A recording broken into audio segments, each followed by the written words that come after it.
Tikko pieņemti jaunie grozījumi konkurences likumā, kas paredz, ka konkurences padomē tiek piešķirta papildu funkcija. Kopā ar Eiropas komisiju konkurences padome pāraudzīs digitālo tirgu aktu izpildi Latvijas teritorijā. Ar digitālo tirgu aktu tiks nodrošināta vienlīdzīga konkurence visiem uzņēmumiem, kas darbojas digitālajā tirgu.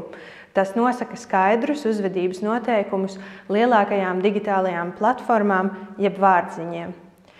Par vārdziņiem Eiropas komisija šobrīd ir noteikusi 6 lielākos uzņēmumus.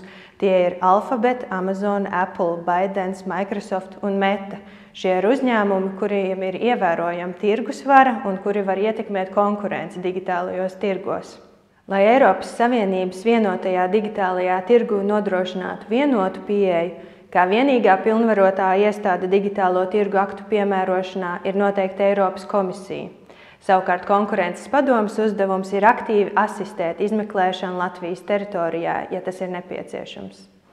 Konkurences padome var arī pēc pašas iniciatīvas uzsākt izmeklēšanu un izmeklēšanas rezultātus nodot Eiropas komisijai, kura attiecīgi var piemērot naudas sodu, periodiskus soda maksājumus, kā arī citus tiesiskās aizsardzības līdzekļus.